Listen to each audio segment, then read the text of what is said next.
Welcome to the Astrotherapy podcast.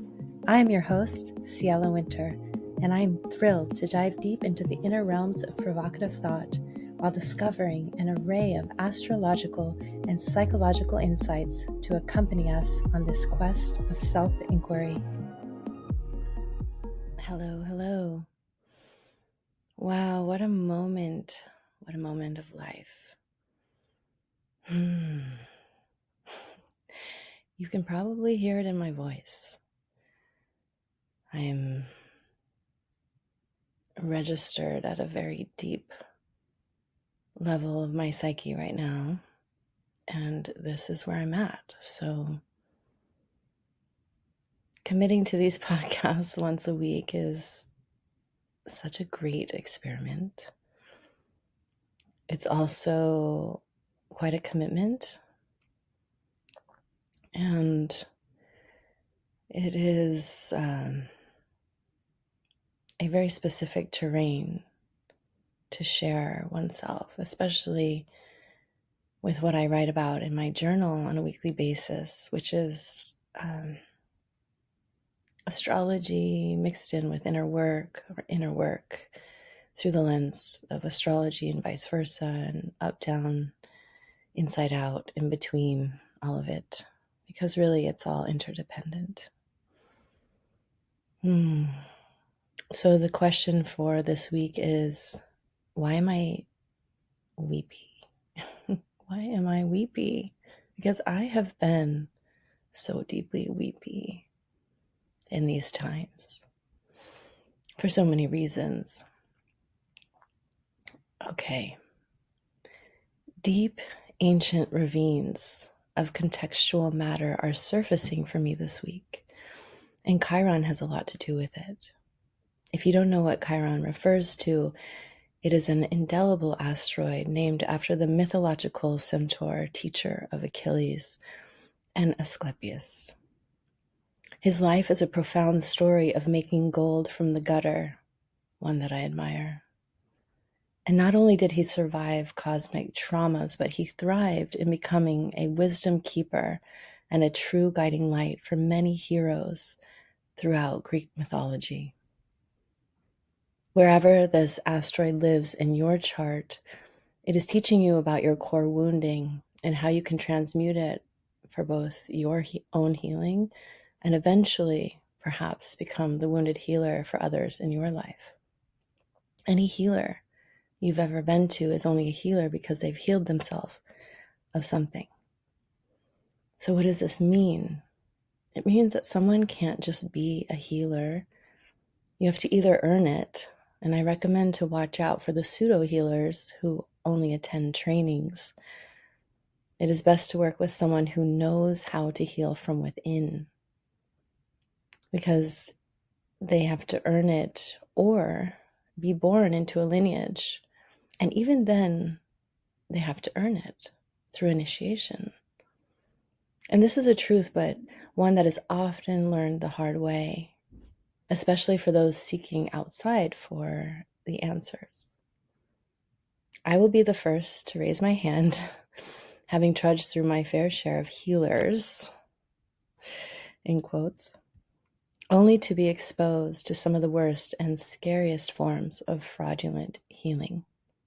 And thankfully, truly, thankfully, I am alive and well and can bring awareness to this shadowy realm of awakening.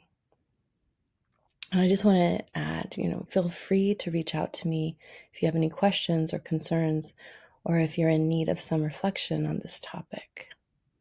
Anytime. Chiron, returning to Chiron, has been hugging the North Node in Aries while accompanying the nodes through the recent eclipse cycles.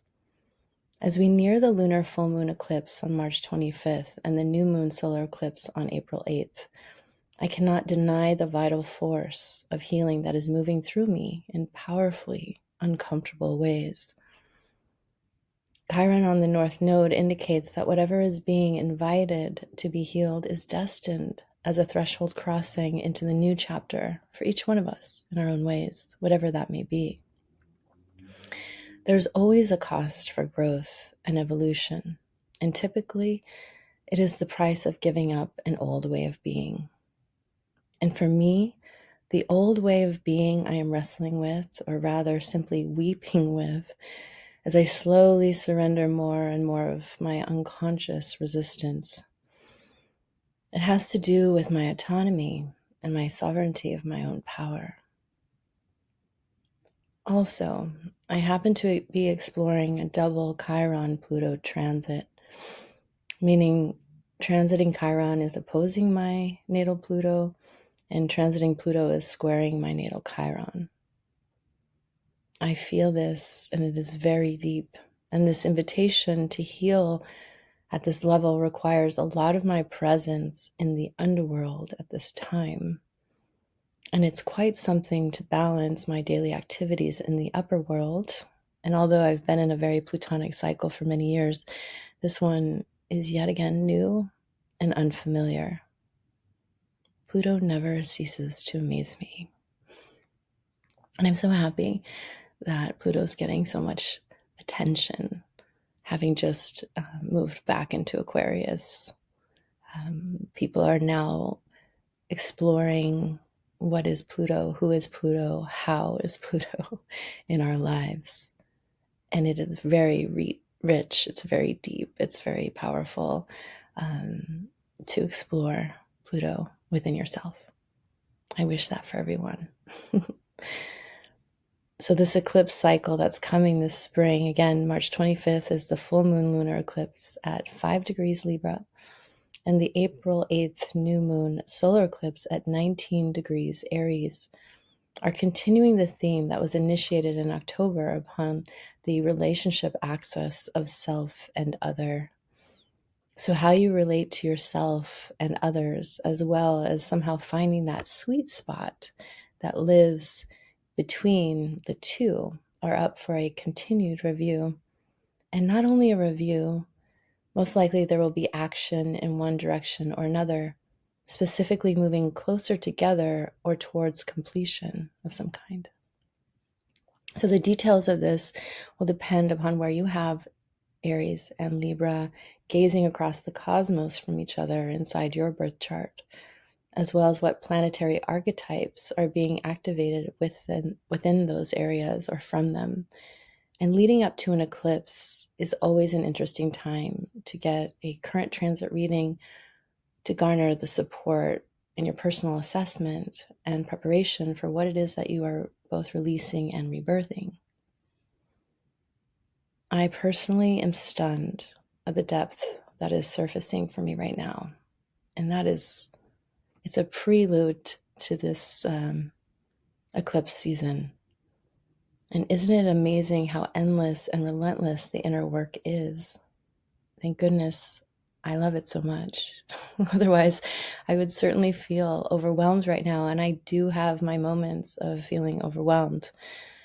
Instead, I am choosing to observe myself in my best capacity. And I'm in total awe of what is emerging for me to face about myself, my past, and what will eventually become my future if I'm able to triumphantly live this process from my being rather than anything else. It's very archetypal. Perhaps on the other side of this, I will share more. So, good news, maybe. There are no retrograde planets right now until Mercury leads the way on April 1st, which is right in the midst of the eclipse portal. So we'll talk more about that later. And the planetary momentum is perceivably moving forward, which means that during retrogrades, it's not as if the planets are actually moving backward. But again, we can talk about that another time.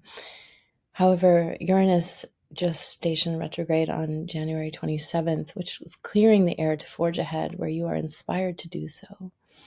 There is that momentum behind your wings.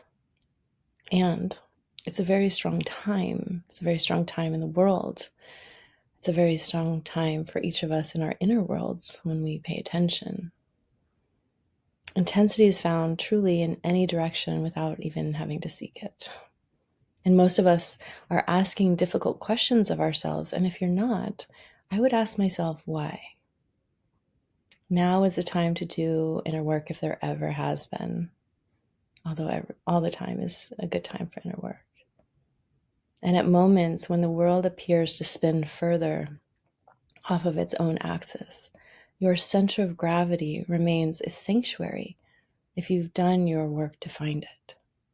I wish this for each one of us, a connection to that which is true, a communion with that which is real. All my best to you. And please receive the peace of my heart that lives inside these words.